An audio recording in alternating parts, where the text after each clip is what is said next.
time for the Daily Planet podcast show. So sit back, relax, and give us a go. Scott and Matt and maybe a guest, undertaking an epic pod quest. We're gonna ramble on about movies and books and television and directors and film festivals and this really long list of stuff that I know nothing about, but they gave it to me and they really wanted me to read through it.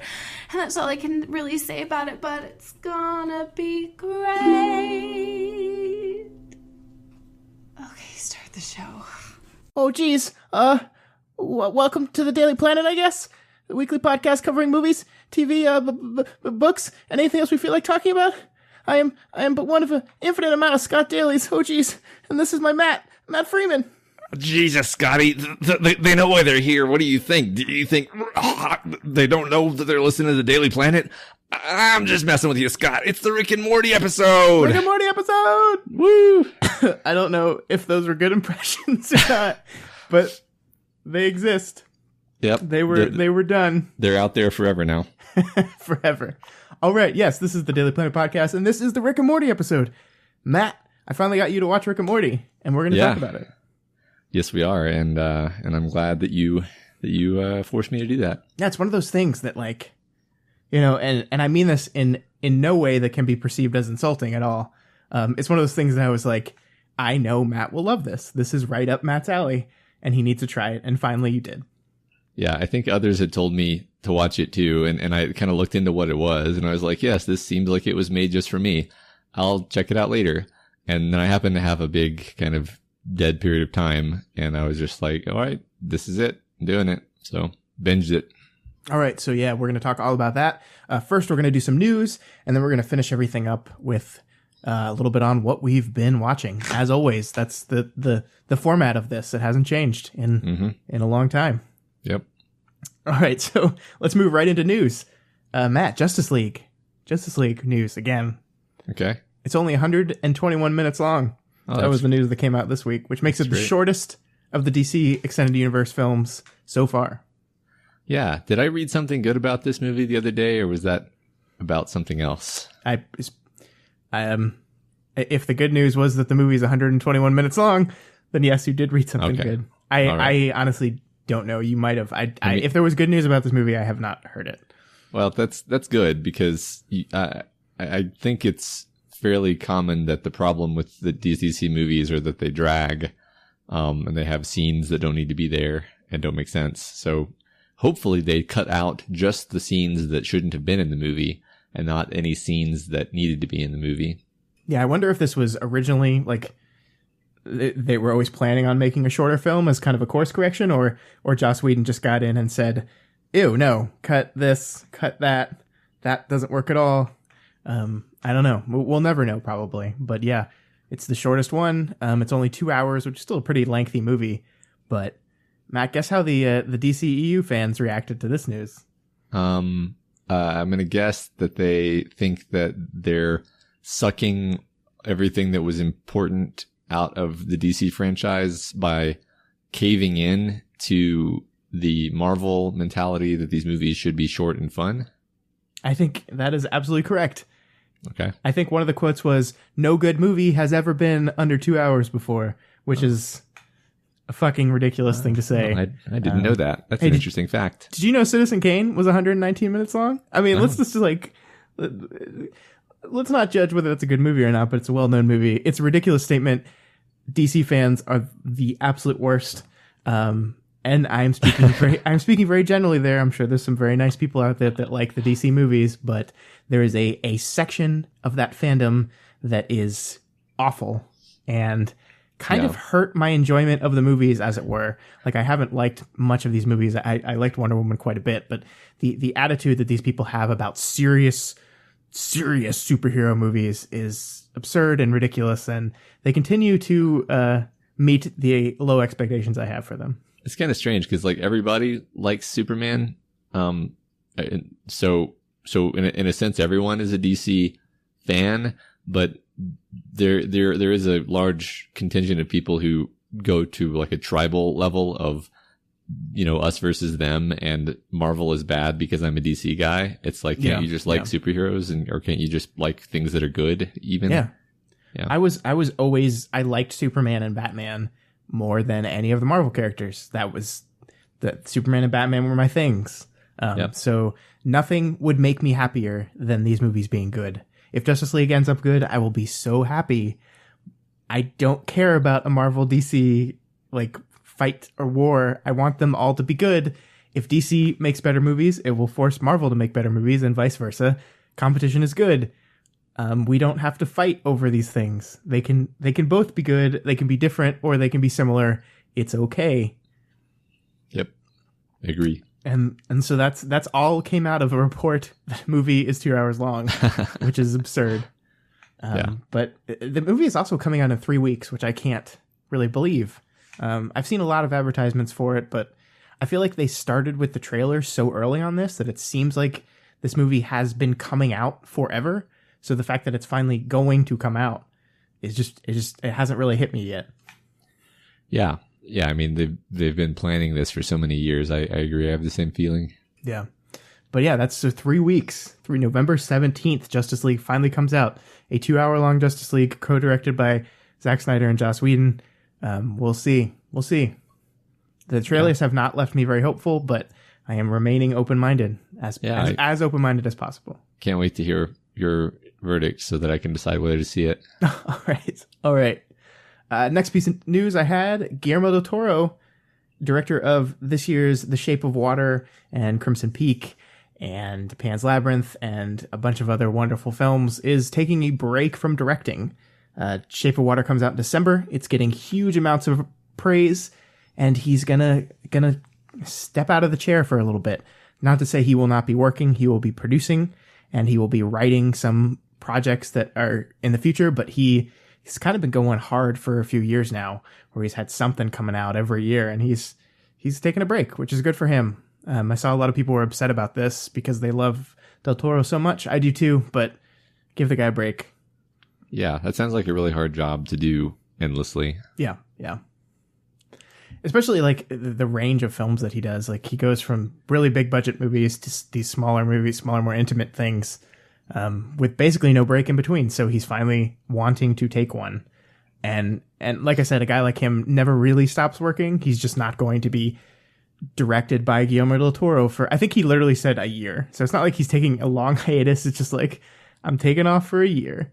Yeah, and then that's I'll be not back. bad at all. And maybe he'll learn more about the other sides of the business by being a producer for a while. Who knows? Yeah, I think it's only going to end with a better Guillermo del Toro. Whether it's because he takes some time off to really work and develop projects, to learn more of the business, or just to rest and recharge. It's always good. Yeah, you got to wonder if maybe he just doesn't have any ideas right now. So he's like, you know what? This is a good time for a break. You never think that. Like you have these wonderfully creative people that come up with these fascinating worlds and ideas. Yeah, eventually there's going to be a point where right now in this moment, I don't have anything that I think is good enough. And I'm going to take a break until I discover those things. Yeah. All right. And the last piece of news is box office reporting, Matt, because this was a rough week at the box office. Halloween weekend, technically. Okay. 72 million total, which is down 20% from last year, which is huge. Wow. That's weird, yeah. Yeah. You could partially say because of the World Series, maybe also because of Stranger Things. Everyone was staying home and binging Stranger Things 2 all weekend, that they didn't go out to the movies. Or you can go the old standby that I like, which is that there were no good movies that came out this weekend. We had Jigsaw, the 8th film in the Saw franchise, 7 years off. I'm going to talk about that film a little bit in the last section of the podcast, so I won't talk about it much here. But also Suburbicon, which is another movie I saw this weekend that I will also talk about at the end of the podcast. Okay. But yeah, those were not very great movies. Jigsaw did okay with 16 million, which is the lowest the franchise has ever earned on opening weekend. And Suburbicon tanked in 9th place with 2.8 million. Oh my. Not great. Wow. Considering the people behind that, it's kind of amazing. It seems like they dropped the ball on advertising. Yeah, they did. Also, I'll get into it at the end, but it's it's probably not a good idea from the get-go, the way it came together. But in Blade Runner 2049 news, we're at $223 million worldwide, Matt, which is it's a lot of money, but the movie also cost $160 million, so it hasn't. They say double the budget to get to profitability, and it has not gotten that. I think it opened in China this week to $7 million, which is not good. Not good. That's rough.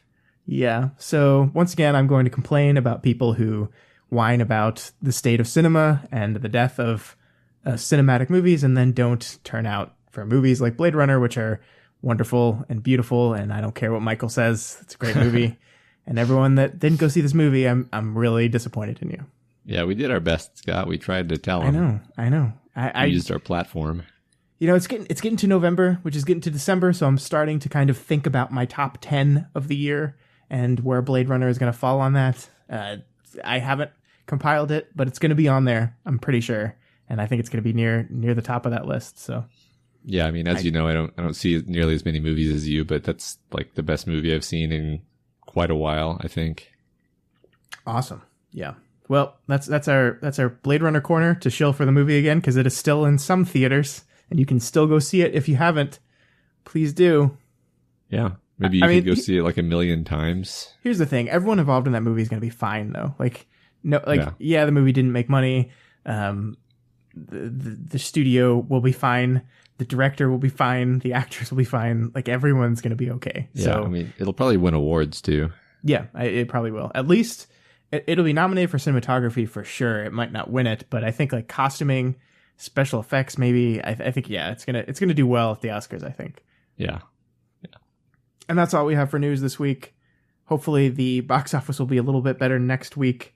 It should, because there's a huge movie coming out in Thor Ragnarok, which we will talk about that at the end. Let's go ahead and move into Rick and Morty, Matt. Let's talk about Rick and Morty. All right. For those of people that haven't seen Rick and Morty, spoilers, I guess. Yeah. Like, I don't think spoilers really matter in this show. Like, It doesn't like. I don't know. Probably won't get into plots too much. I mean, yeah.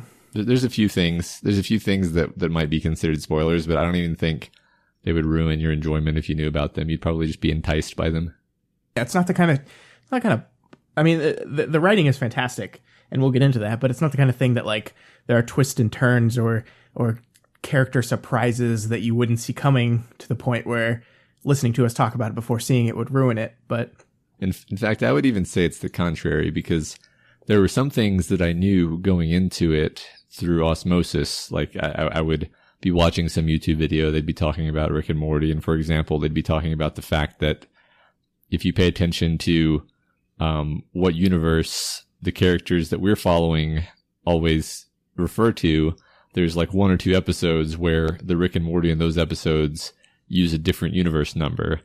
And if you're not really paying attention to that, then you won't notice it. But if you are paying attention, you realize that the characters you're following this week are not actually the same characters you're usually following, or at least that's the suspicion, right? Yeah. So I guess we should, for those that haven't seen it, we should start from the beginning, which is that this is a cartoon created for Adult Swim, Cartoon Network's teen. Is that for teens or adult? Like, it's not really for adults, but they call it Adult Swim. It is a comedy sci-fi cartoon created by Dan Harmon of Community fame and Justin Roiland, who I don't know what else he's done. He created this and does the voices of both of the characters. But Dan Harmon is someone I really appreciate as a writer. Community is one of my all-time favorite shows. I think I really love that show. So I was kind of on board with this show from the beginning. As soon as I heard it was something he was involved in. It tells the story of Rick, a scientist, and Morty, his grandson, who go on adventures into weird sci-fi things and deals with, like, it's really setting it up, like, for us to talk about this show is hard, because it is a show that's doing a lot of different things. And it's a comedy, it's sci-fi, it's dealing with really complicated themes. It's kind of like, as someone who listens to Harmontown, the Dan Harmon weekly podcast, I see a lot of him in the writing. I see a lot of him dealing with the things he thinks about and the things he ponders and his fears and his issues. The therapy episode of season 3 in particular is something that I've heard Harmon talk about many times before on his podcast. So it's very much a product of the two people who are involved in it. But let's get your overall opinion on the show first, and then we'll move into some more detailed discussion. Yeah, I think as predicted, I loved it. I'm considering just rewatching it, honestly, because one, it's very enjoyable, it's very funny, and there's a lot of things that I feel like I would pick up better on a second pass through that I didn't notice the first time or wasn't primed to. There are a number of episodes in there that I would classify as great science fiction, totally set aside from comedy, you know. I think I like to think specifically about the Mr. Meeseeks episode or just that concept, I guess, and how it's executed in that episode, and the episode where they have the mind parasite where you can only create good memories. And it replicates itself. That's, every episode is kind of I guess we can say like every episode is almost a like concept of the week episode where it's a different off the wall sci-fi thing. And sometimes it's literally just Inception. Like it's you can go into people's dreams in this one, and then you can go into different layers of dreams, and all of the humor comes out of like they wanted to do an episode about exactly the thing in the movie Inception, and they reference the movie Inception, and it's just funny, and it's not terribly original in the sense that they're just ripping that off, but they're having a lot of fun with it. Then some of them are pretty original and pretty clever. And you find yourself thinking about them later, completely separated from the fact that you were laughing at it when you were watching it the first time. Yeah. It is a very meta, self-referential show. It is a show that acknowledges that it is a show multiple times.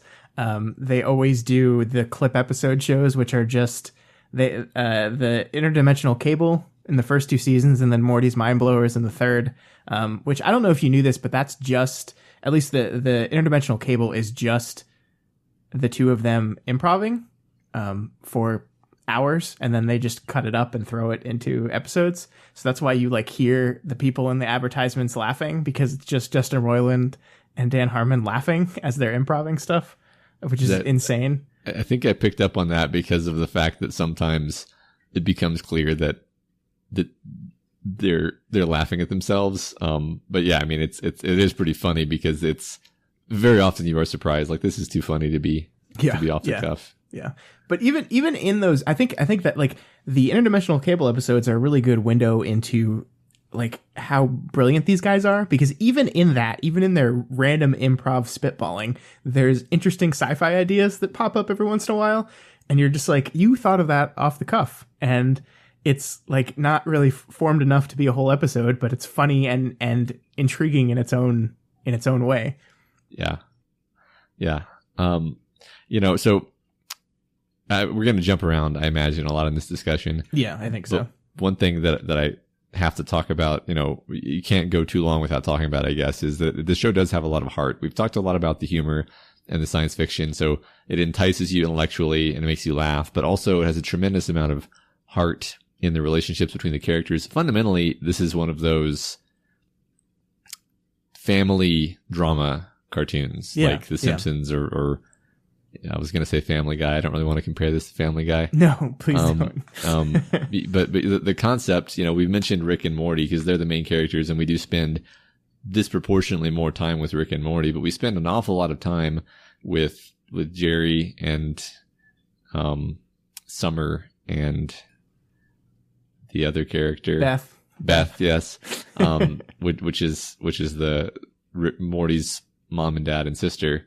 And they all have their own completely well drawn out characters. They have relationships which actually evolve episode to episode. Like it's not, there's continuity. You track the twists and turns, and fairly dramatic things happen between the characters. It's not just a treadmill show.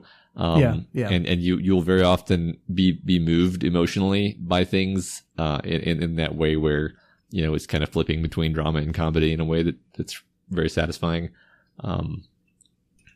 Absolutely. And I think The Simpsons is a really good comparison because The Simpsons had that sarcasm. It had a lot of fun moments with ridiculous things that are happening, but at the core of it, there was this kernel of heart where, yeah, these are real characters and they're treated seriously when they need to be, and of course not when they don't need to be. But yeah, I mean, like there is the entirety of the third season of the show kind of hinges around Jerry and Beth's marriage and the falling apart of that marriage, and how Rick was instrumental to that in his terribleness, and kind of how it comes full circle at the end. And there's that whole thing wouldn't work if you didn't actually genuinely care about their marriage. And like they spend time showing, like the show starts with the marriage on the rocks. Like their marriage has never been good. I think in the story, Jerry got Beth pregnant at 18.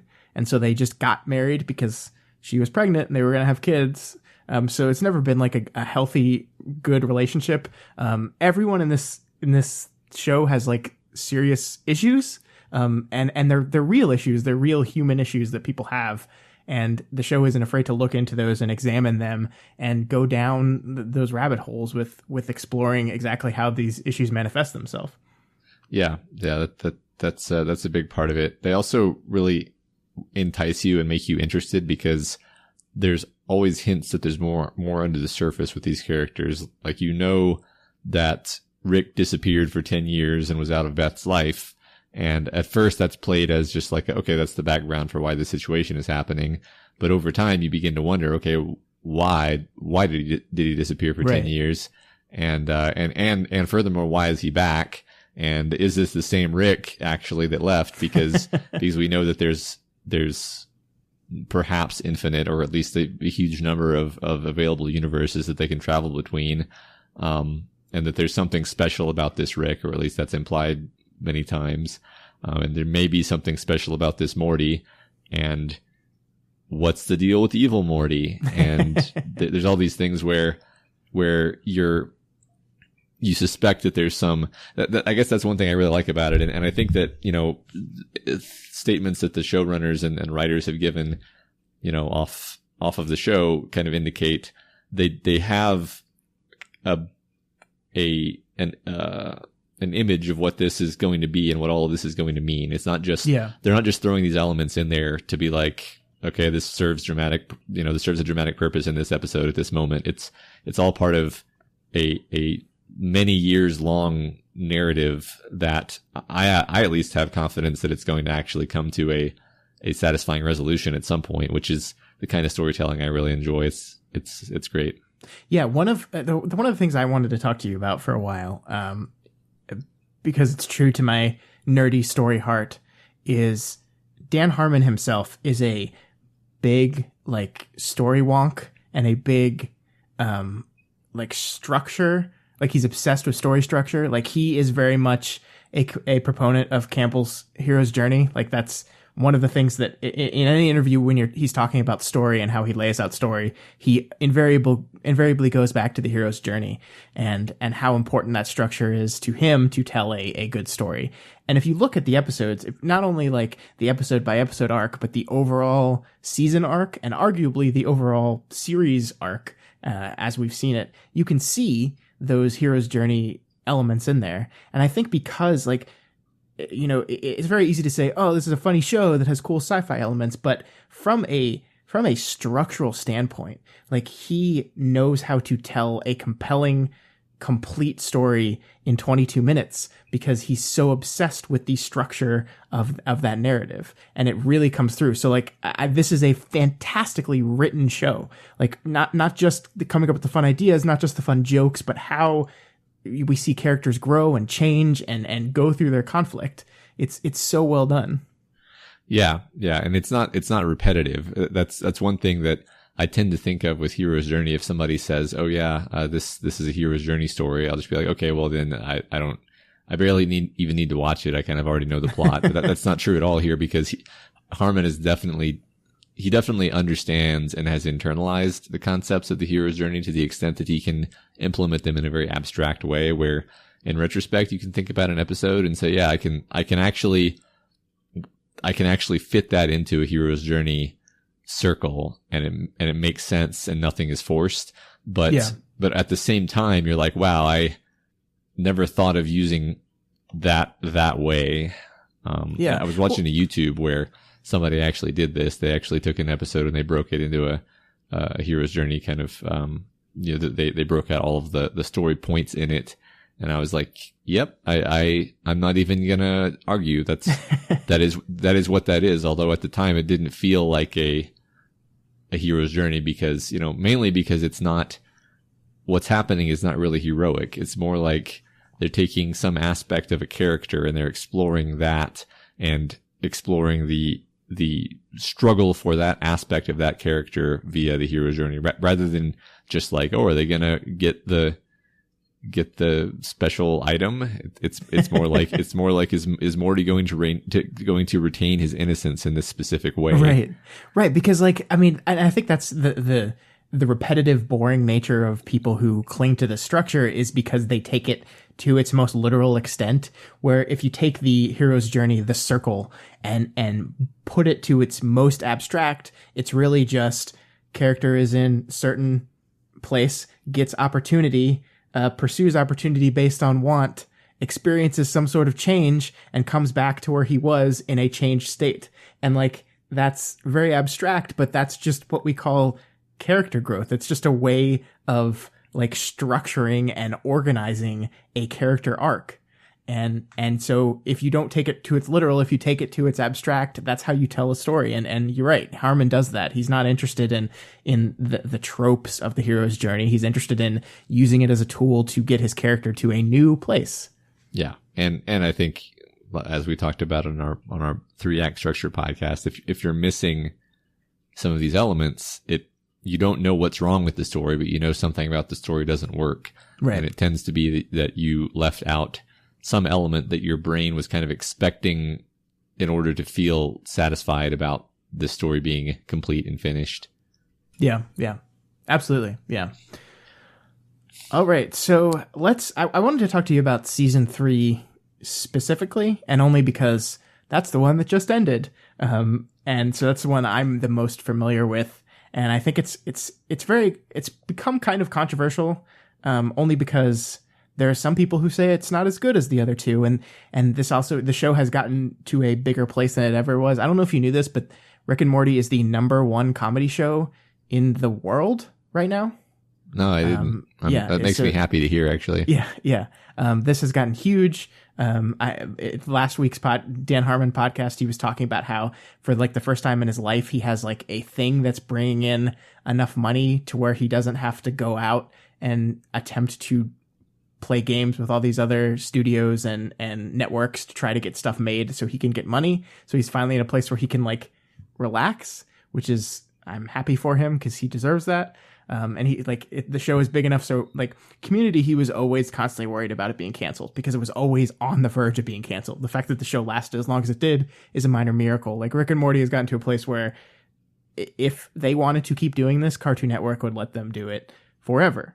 So that's good for him. But I think there's been some controversy with season 3, and we'll get into that a little bit. But what did you think? And I know, I'm setting you up for this answer when you binge the whole thing, and your dividing point is kind of more ambiguous. But did you get the feeling that the last 10 episodes that you watched were in a different vein? It was a different kind of show? Had it lessened to you at all? No. I'm glancing over the episode list, and I'm there are several that I would count among my favorites here.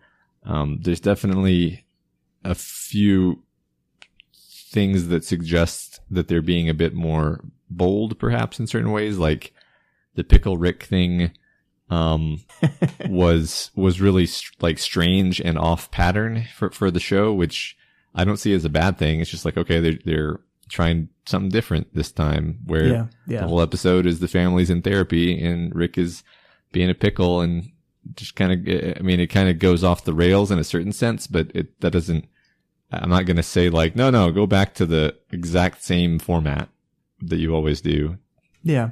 I want to talk about the Pickle Rick episode, and this might be where we get the most specific and spoilery, I guess. I think this is not only this might be my favorite episode of the show. I think this is probably some of the most well-written discussions of what therapy is and how therapy can be useful, and an exploration of that in a story where the main character turns himself into a pickle that builds a rat body part control suit. Like, so I want to, is this probably is not your favorite episode, but what did you think overall of this one? I mean, yeah, it was fantastic. I now that you've drawn my attention to it, it is really interesting that almost invariably in other cartoons in other shows, full stop, like a therapist will be the butt of a joke in some way, right? Like, the therapist is always like, oh, those therapists, they think they know everything, but they're actually usually highly dysfunctional, and the joke's going to be that they give terrible advice, and that's And in this case, it was like the therapist is like the only person in the whole show who's ever put Rick in his place, right? And I think that's the most, and that's, Rick is not the good guy of the show. Like, and that's, I think we're going to get into this a little bit later, but that's, I think, one of the most important parts of the show is that Rick is an asshole, and he's a terrible human being. And yes, he has good qualities, and yes, he's very smart, but like the show continually hits the beats of showing you how shitty he is to everyone around him. Season 3 starts with him basically admitting that he toppled an entire intergalactic government because they screwed with him. He ended his daughter's relationship because he didn't because Jerry tried to tell him what to do, like tried to tell him that he couldn't, so he did it. He's not a good person. And the Pickle Rick episode is literally him going to extremes to avoid doing something that his family asked him to do. And yes, like the episode ends with a therapist basically telling him that everything that he thinks he is and everything that he does is bullshit.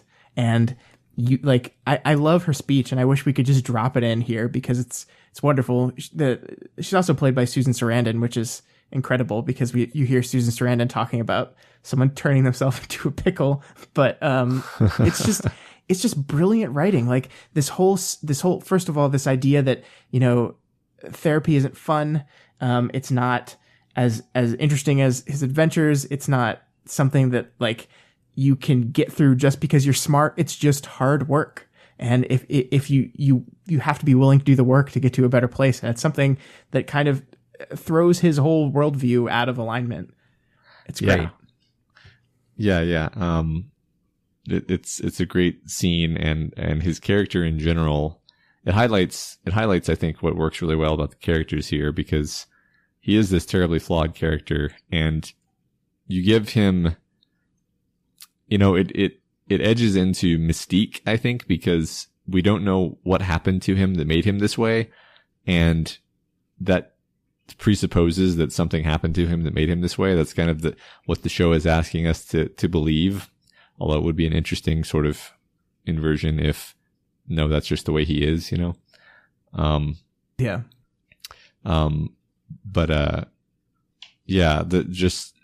stuff like this, and stuff like, within this same season, we had the rest and relaxation, where it's very much probably something that Dan Harmon, thought up in a therapy session, because it basically, assuming I have the right episode in mind, it was the one where they separate the toxic parts of themselves into a separate entity. So the Rick without any of his toxic aspects is walking around doing things, and then his toxicity is its own Rick. And what's interesting is that the toxic Rick is obviously much worse, but the quote unquote healthy Rick is also missing components of what make a whole person. Yeah. And I think, and then the Morty and the Morty toxic half are equally, incomplete, but in a completely different way that tells a lot about their character. Yeah. Yeah. Well, like the toxic part of the Morty is his, lack of confidence but it's both his lack of confidence, but also his moral fiber is what they call the toxic part of Morty. So untoxic, removed from toxicity, Morty like is confident and sure of himself, but also lacks any sense of moral direction and doesn't care what he does or who he destroys. Or it's a very interesting way of examining what are the good parts and the bad parts of a person, told literally through the creation of a toxic version. Yeah. Right. Yeah. It's like saying, what would happen if you got your wish and you could eject all the parts of yourself you don't like? Well, you might eject parts of yourself that you actually need. Yeah. That's an interesting part, is because, I mean, we don't get, in the vein of science fiction, I like the show does not bog us too down with the actual science behind all this stuff. It's just a method of exploring different ideas. So we don't really get an understanding of how the detoxifier thing works, but it seems to be the things that, like you said, the things that you consider the toxic parts of yourself are removed. So if you look at it like that, then it's very interesting that exactly what is removed and what stays. And like Rick obviously removes his asshole part, but he also, the part of him that actually does care for Morty exists in the toxic one, not the non-toxic one. And that's a very interesting exploration of that kind of idea. Yeah. Yeah. The fact that this character binds together caring about things and being an asshole. Yeah. And sees those two things as related. It says a lot about his character, and also just makes you think about like, hey, do I have a little bit of that in myself? Right. Yeah. And yeah, like you said, I mean, that's why I call this really good science fiction, because it's taking concepts, that are human concepts, and it's just throwing a veneer of science on them and then making a story about the human, the humane aspect of the idea, while and very often they're self-consciously silly about the technology. So. Yeah, well, and the Rick Lantis mix-up episode, which is the one that leaves our Rick and Morty and goes to the Citadel where all the Rick and Mortys live, and basically we just do this series of vignettes about life on the Citadel, which actually is this giant metaphor for society itself and the importance we place on certain people over others, even though we're all kind of the same. In this case, again, that metaphor is made literal with this Rick and Morty class system. But even though Ricks and Mortys are separated by class, there's also classism within the Ricks and classism in the Mortys. And it's just this, like, it's so good. And the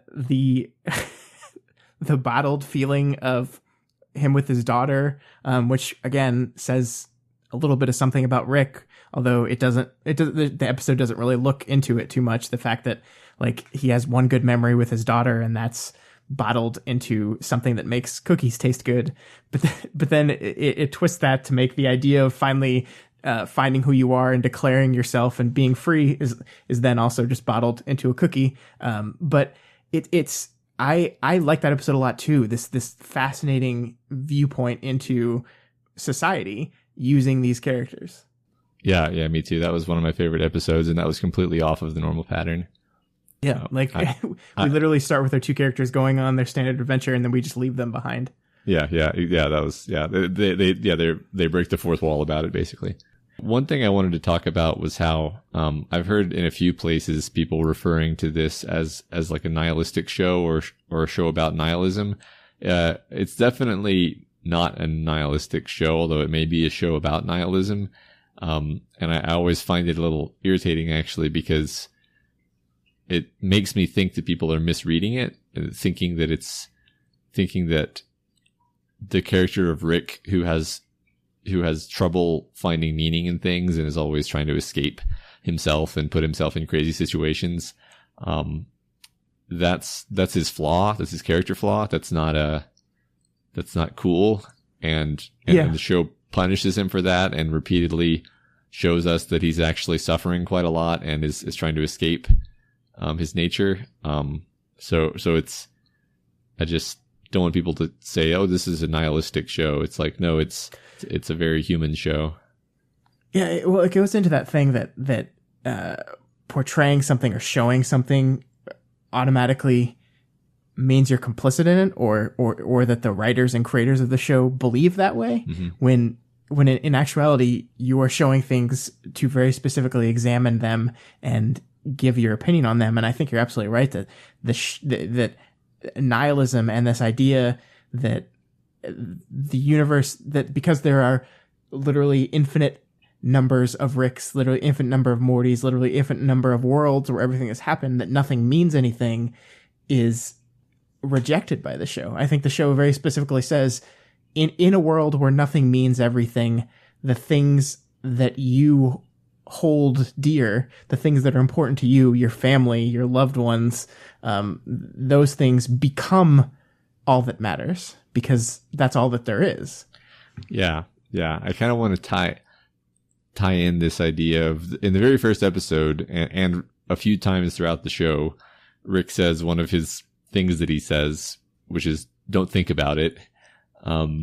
It's like anytime something particularly horrible happens, he gives the advice, don't think about it, which is completely understandable self-protective mechanism for someone who has seen and experienced bad things, is to just say, don't think about it. But obviously that's not what the therapist would say. And it seems that Rick is continually having to, drink alcohol and various other alien drugs to keep himself from thinking about the horrible things that he's seen. I would assume. I mean, you've got to assume that whatever it is that is causing him his pain is something that he either did or witnessed, or that happened to him that he's trying to not think about now, and sort of continually failing. Yeah, well, there's the one episode, I don't remember which it is, but where he is literally going to kill himself, and then he just happens to pass out before the laser, blows up his brain. Yeah. I think that's in the second season somewhere. But yeah, I mean, Rick is miserable.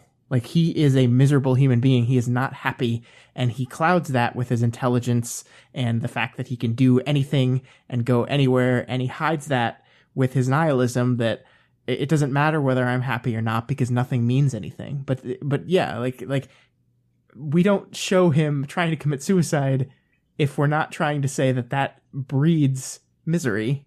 And you're absolutely right that there's something behind all this. And I actually like that the first episode of season 3, hinted at a backstory that, of course, in classic Rick and Morty fashion, is completely made up by horrible nihilistic Rick. But I wonder, you wonder, he constructs that to manipulate people, but is there some truth to part of that story? I mean, there's some truth, that they say that every lie is built of a portion of truth. So I think we are going to eventually learn what his backstory is and what this moment that caused his life to change was. And he's trying as hard as he can to resist that. Right. Yeah. I think it's going to have something to do with Evil Morty, Scott. So we'll see. Do you? Okay. Well, he is president of the Citadel now. Yeah. Evil Morty is. Yeah. I don't know what they're doing with that at all. Yeah. See, that's what the thing that's really fun is. If you go on YouTube and look up Rick and Morty theories, you'll find you'll find hundreds probably. A lot of them have to do with stuff like, which universe are we actually in this episode, or just kind of following little really minor details in the background of an episode that happen to actually mean something. But one of the major ones involves Evil Morty and why he is the way he is and where he comes from and possible past with him and Rick. That is to say him and our Rick. But I'll say no more for now. I'll just leave that enticing. Yeah. All right. Yeah. So, okay. Without we could very easily talk about the show forever, and we could dive into each and every episode and talk about it and what it does that's good. One of the things I want to leave with before we stop talking about the show is I really do love the arc of the third season, which is kind of Beth's. Beth has always kind of been a background character. She's never really taken front stage. And she's had B plots, some of the episodes have worked with her personal stuff, but we really focus on her a lot in the season. She gets her own full episode where she deals with her father locking her away into a magical other kingdom where she leaves another boy to live for years, and have sex with monsters and eat the creations, which is, I mean, it's such a classic Rick and Morty thing, but this examination of Beth's whole thing has been this fear of resisting her father or speaking back against her father because she has so many abandonment issues. So that all comes to a head at the end of, or at the beginning of season 3 rather, where Jerry basically says, you have to pick him or me. And she picks her father. And then, so the divorce happens. And then we kind of go full circle with Beth's realization that not only is her father a terrible person, but that she is more like him than she thought. That's kind of the whole lesson of that, the terrible cannibal episode. But she kind of comes to a realization that, that she does not need to constantly strive for her father's love because he's just a no good, miserable person, and then ends up back with Jerry again at the end, which is debatably good or bad. And there's a whole subplot about whether or not she's actually a clone or not that kind of leads her to that. But it's just kind of this realization that, like, I love this person now, and I might not have done it when we were married. And we might have some problems, but in a world that is meaningless, in a world where I don't even know if I am me, I choose to be this person. And that's where her story ends. And I really enjoyed that. And I like how that kind of, like, is at odds with everything Rick believes in. And we kind of leave the season with him, like, not sure what to do with this family. Like, they're all sitting around the table and joking about stuff, and he's just kind of standing there, like, not knowing what to do. Yeah, right. It's like he almost seems detached about it. He's lost his power struggle to have everyone in his orbit, and the nihilism is back in that moment because he's like, oh well, this isn't surprising. Yeah. But I just wanted to leave this pointed discussion on that note that I loved that we took the time to really explore the Beth character, and not only that, we explored Summer and Morty and how they react to the divorce, and how we kind of do with Summer the same thing with Beth, where she's like struggling for her grandfather's approval just like her mom did, and then kind of realizes before her mother does that he's just a piece of shit and to not seek that approval. I think it's really interesting stuff, and I like we talked about Harmon at the beginning, his mastery of structure and the arcs that these characters go on is really fantastic. Yeah. So yeah, I love this show. Yeah. So let's talk about the fans. Okay. Let's talk about the part of the show that I hate.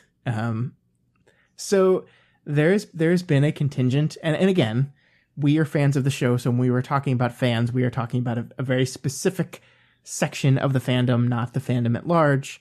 But there are a group of people that love this show for reasons that I don't understand.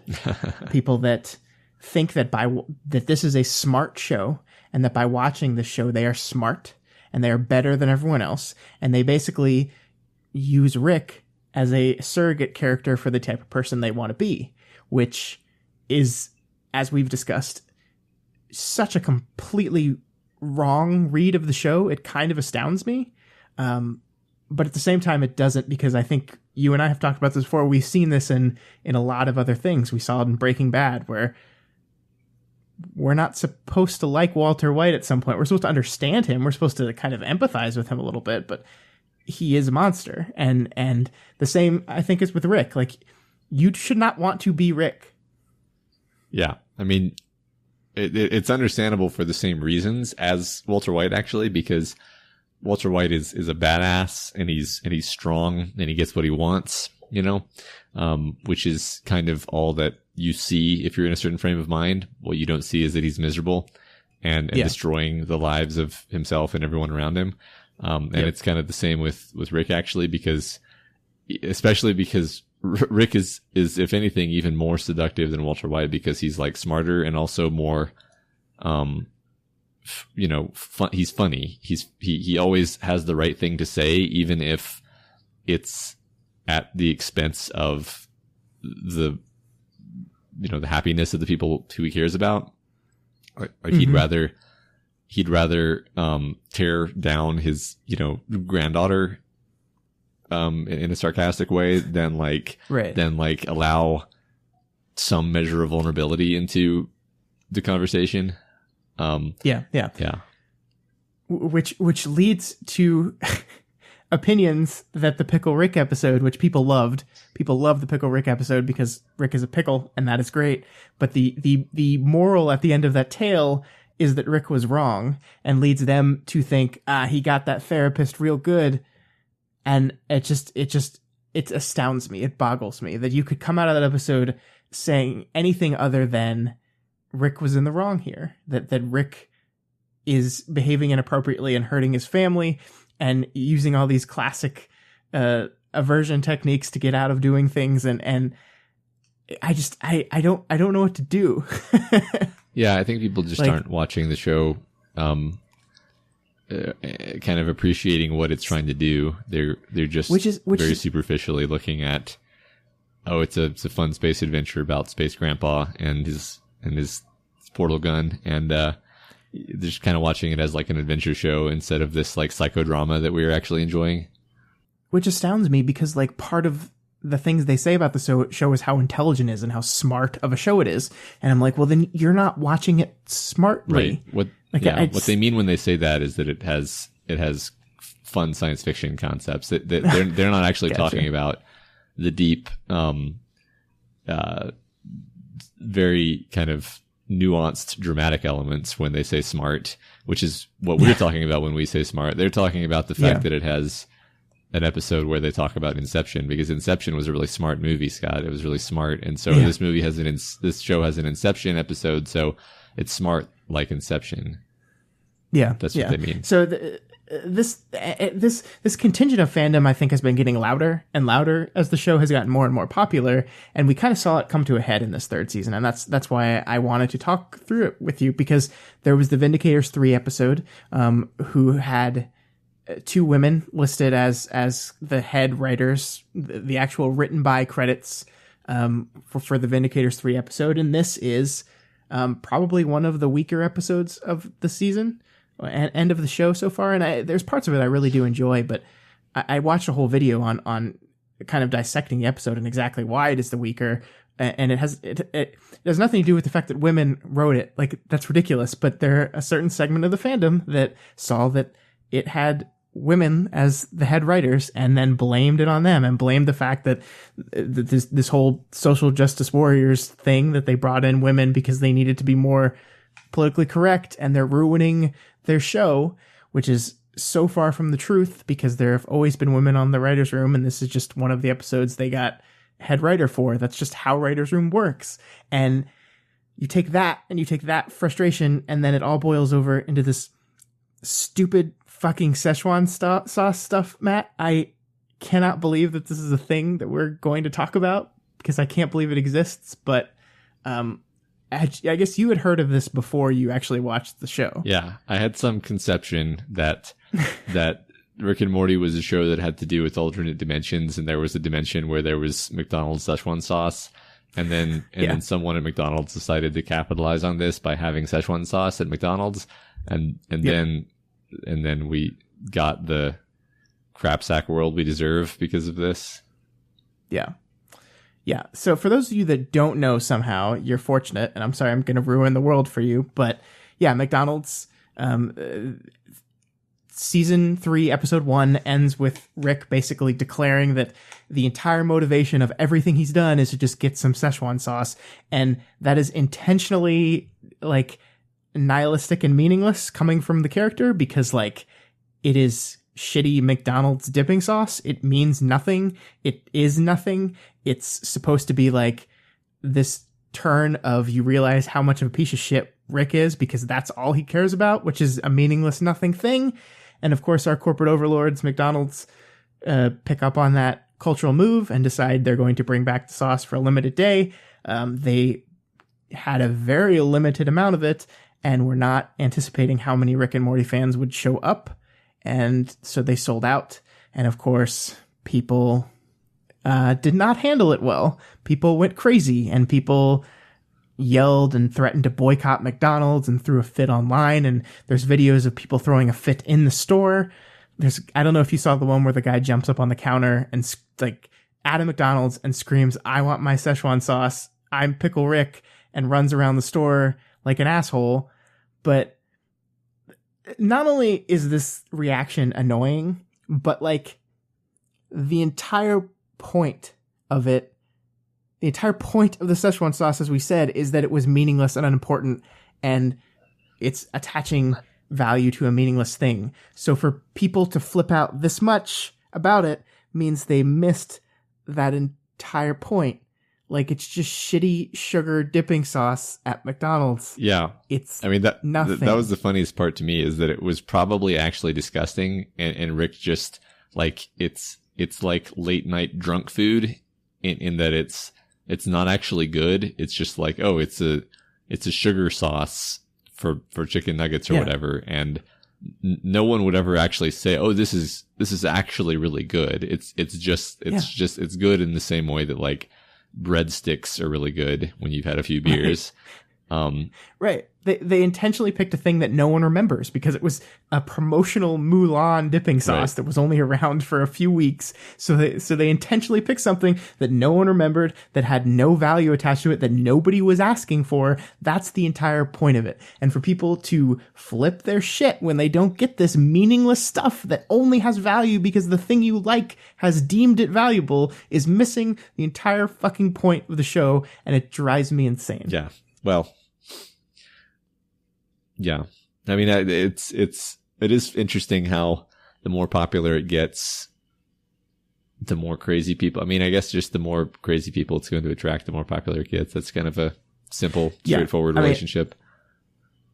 That's you're absolutely right that's the honest truth behind this whole thing. That, you know, with popularity comes a wide swath of people, some of which interpret things differently than others will. And once again, I am not speaking bad about every single fan of the show. I'm not speaking bad about the fandom as a whole, but there is a sect of it that needs to chill out. Stop it. Yeah. And of course, McDonald's, what they should have done was just say, well, that was a bad idea. These people are terrible. But because McDonald's is a corporation and McDonald's wants to make money, which is fair, they're a company, they are bringing back another day where they're going to have more Szechuan sauce, and they're going to appease the fandom, they're going to have even more, and they're going to do it nationwide at every single store, and it's going to have all you can get. They're going to make a ton of it. I secretly hope that, like, no one shows up because people have already moved on and don't care anymore, and they just just because it's just a waste of time and money, because, like, it's nothing. Yeah. Like, it's shitty sauce. Like, it's McDonald's version of a sweet and sour sauce. There's no way that tastes good. There's no fucking way. Yeah. See, Scott, I know this is upsetting to you, but I feel like pretty much everything in your rant just now could have been said in Rick's voice, and it would have been perfect, because this is such a Rick thing to happen. You're right. You're absolutely right. The show is actually completely leaked over into reality, and we're getting absurdist and absurd things that, yeah, it's great. And the weird part for the creators, I think Harmon said this in a tweet or something, that, like, McDonald's is not paying any money to Rick and Morty or the creators. Like, they are not branding this. They are not, like, there's no attachment to it other than the internet zeitgeist. So they are getting free sales and promotions based off a thing that they did not create, and they don't have to pay any money to the creators, which is this really interesting, weird legal gray area. Where I don't know what you can do. Yeah. Like, I don't know how you can make an argument that, no, you should pay us. Because, like, some of their promotional branding was very clearly, like, inspired by Rick and Morty, but not in a copyright claim kind of way. Like, obviously their lawyers looked over it and said that's just different enough to avoid any kind of copyright claims. But it's just this weird, like, snapshot of 21st century internet culture branding of things. Yeah, I mean, that McDonald's has seized upon. It is interesting. I mean, because obviously Rick and Morty can use McDonald's in their show as a thing and pretend that McDonald's has Szechuan sauce without having to pay McDonald's any money. But yeah, and they're obviously making money from that. So I don't know. I guess this is probably fair use. Although you're right, it does seem like the kind of thing where you would expect McDonald's to be like, you know, have a licensing relationship with Rick and Morty. Although maybe Rick and Morty is just too, like, rated R for them. But that's the interesting part is even if that's true, and you're probably right that it is, they still like McDonald's seems to want to have their cake and eat it too. Like they want to tap into this social media zeitgeist and benefit from it, but still not have to actually make it about that at all. Like they want to be the big corporate conglomerate, but also the cool hip social media guys who get where everything's cool. And I don't know. I hate it. I hate it so much. Yeah. We'll probably get several more iterations of this just because, that's how the world works. Yeah. And that's actually, so to close here, one of the things I wanted to talk about was the future of the show, because I think, obviously, yes, it's going to come back for a 4th season. They have no idea when. The break between the 2nd and 3rd was a while, and it enraged fans. Of course it did. But I'm interested to see how this show comes back, because all of the 3rd season was written prior to the election, and without getting too political, Dan Harmon himself had a pretty powerful reaction to the election of 2016, and I think it very much changed and shaped some of his worldview on things. So I'm very interested to see if that is reflected in the show at all, and what we're going to get in a post-Donald Trump Rick and Morty. Is it going to turn into the nihilism a little more, or is it going to kind of double down on the importance of the things that matter to you, like it seems to have been going? I think that's one of the most interesting things I'm looking to see out of this 4th season. Yeah, I have some degree of confidence that he places entertainment kind of at center stage and makes sure that whatever his message is, it turns out good. That's the sense that I have, because I guess he said a few things in interviews where he's talking about having constructed the show format and the characters to be unshark jumpable, which is a very Dan Harmon expression, if I may say so. So I think, it will be interesting to see whether and how new cultural developments will change the show, or if they'll be reflected in the show. I mean, I feel like an alternate dimension episode involving President Clinton or whatever would be would fit well in the show, although perhaps that's too obvious. Now that you've pointed that out, I wasn't thinking about this at all actually, but now that you pointed it out, I'm kind of looking forward to see how they handle it. Yeah, and of course there is a very big difference between drunken rambling on a podcast Dan Harmon and sit down to break a story filled with a writer's room of 20 people Dan Harmon. Yeah. So, it's the things, the type of things he's been talking about for the last almost a year on his podcast are probably going to be worked in some way, but I don't think it's going to be overt. I don't think it's going to be the same as his ramblings.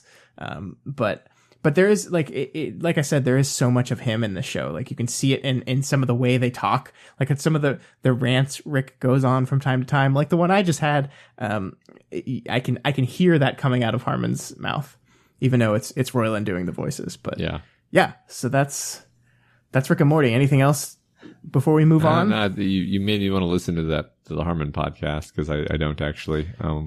Yeah, it's really good. It's kind of in a transition period right now because they moved to a new location because it's filmed live, and then of course, the funny thing is they thought that they applied for the paperwork and the licensing to have a large amount of people at their location, and thought that like it was okay to continue to have the people there while the paperwork was processing. Like it's like, oh well, we fired the paperwork, so it's just got to come. Well, you can't do that. So the fire department found out about that and shut them down. So they're currently just recording in a studio, which they've never done before. So it's a little different from what it normally is. But I find it very funny. They have a lot of different guests on, and just hearing Harmon go on his like philosophical rants is very interesting. He's not afraid to reveal parts of himself that I would be uncomfortable talking about. But he's like used to hate therapy, and now he's very much a therapy person, which I think is where the Pickle Rick episode came from. So he talks about the things he's learning about himself in therapy a lot. It's very interesting and funny at the same time. Yeah. That's I'm kind of coming at this fandom from a weird angle, because I watched a Google talk where like he's invited to Google and gets interviewed for like an hour and a half, and people were talking about how his brand is this hyper vulnerability, basically, where he talks about things that other people wouldn't, and people, that's actually very attractive to people, because where can you find that degree of personal transparency and honesty, really? Yeah, absolutely. Yeah. I don't know if you've ever seen Community either. Yeah. If not, I think you'd like it. Yeah, I never watched the whole show. I've watched a bunch of episodes, and I think it's one of the few TV shows where I just really will laugh out loud, like there's a lot of shows where you say they're funny, but the Community is quite hilarious.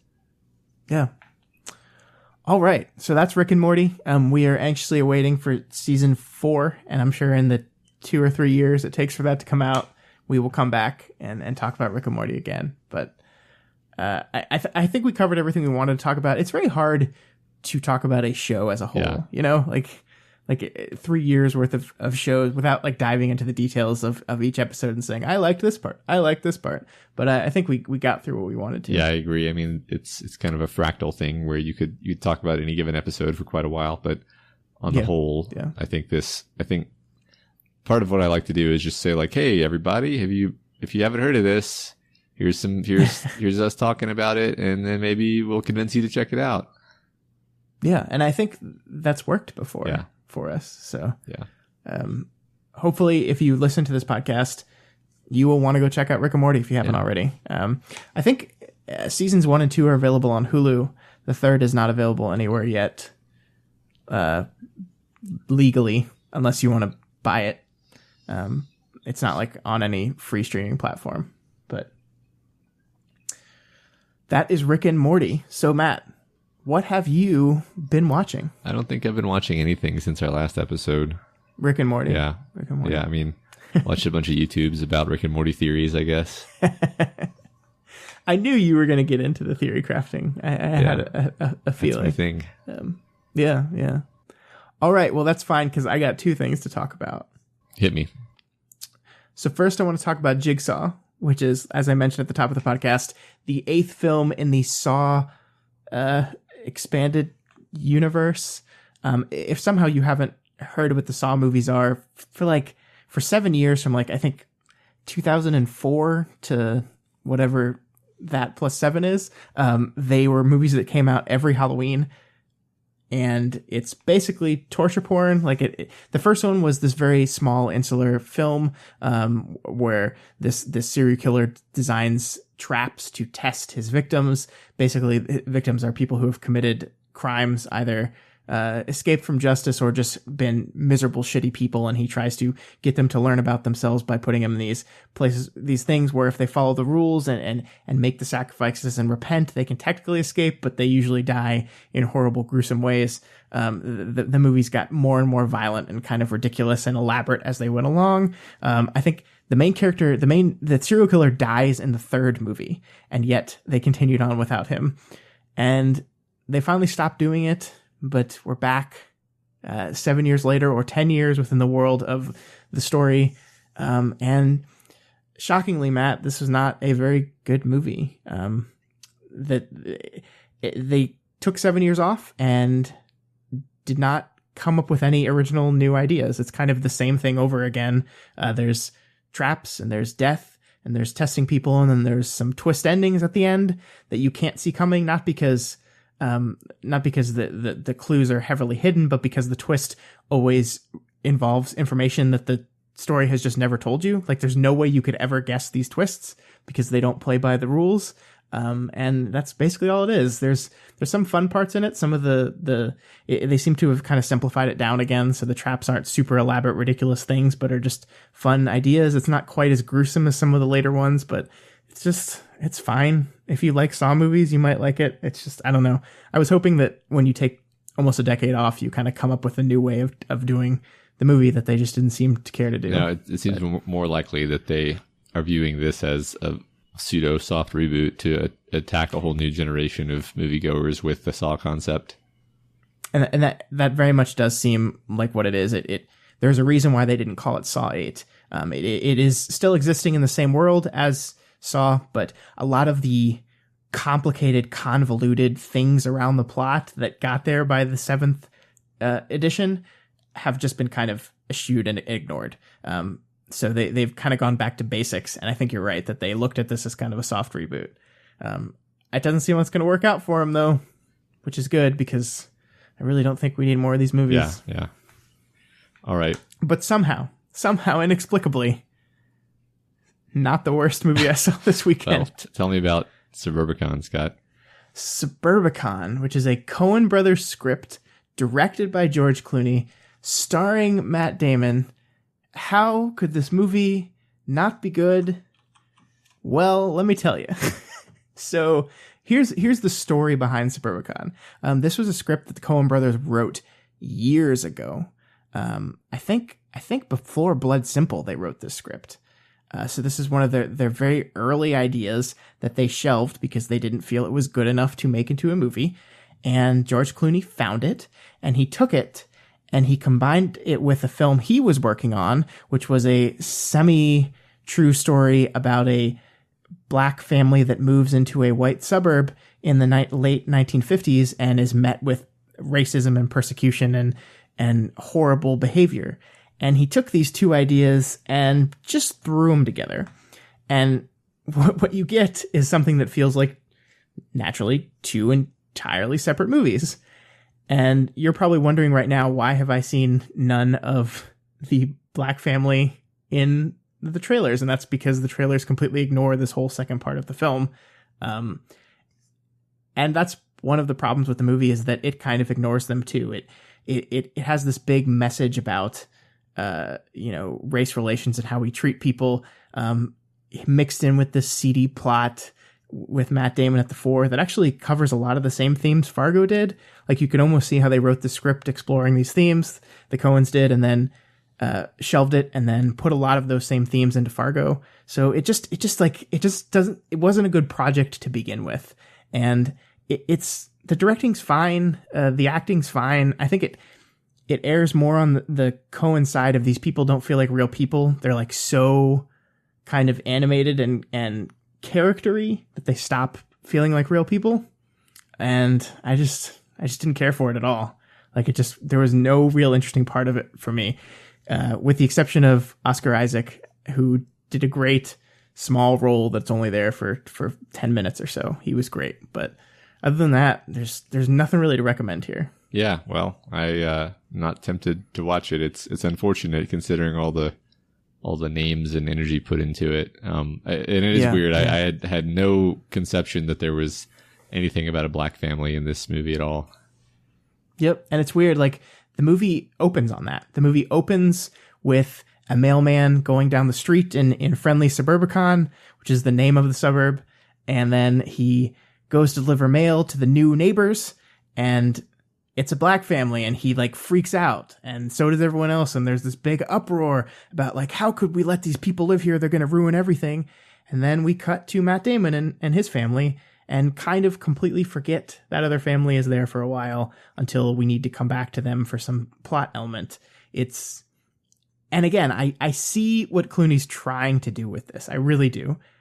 Like, you have all this crime and seediness going on in this white household, and no one can see it because everyone's looking at this black family and assuming that they're up to no good, even though all they're doing is just living their lives.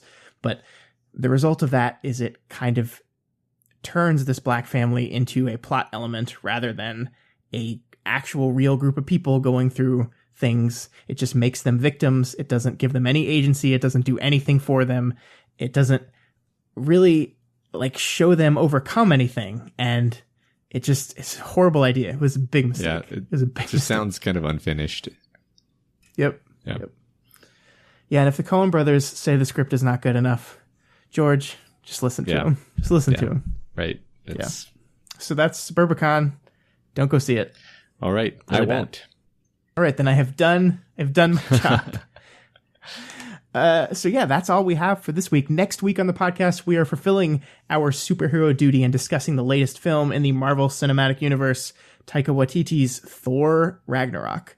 I, of course, have not seen the movie yet at this point, so no idea if I'm going to like it or not, but I think either way we'll have a pretty good discussion. And like usual, I think we'll do a non-spoiler section and then move into spoilers afterwards. So even if you haven't seen the movie when that episode comes out, there's still something for you there.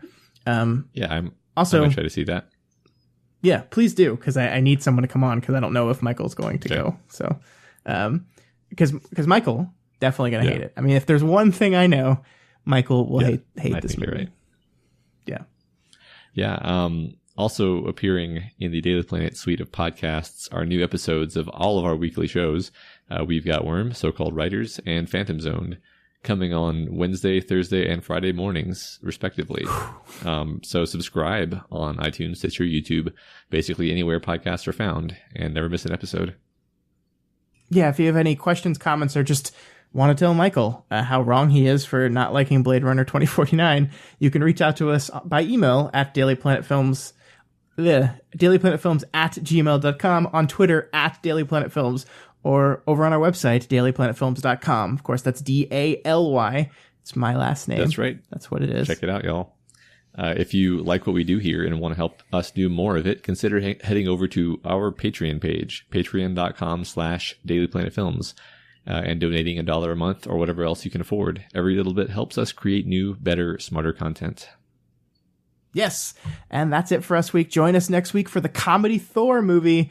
We'll see you then. Bye-bye. The podcast is over. It's done. We hope you all had some fun. Go back to your work or your school. Maybe the gym. Hey, that's cool. Regardless, just go away. But please come back next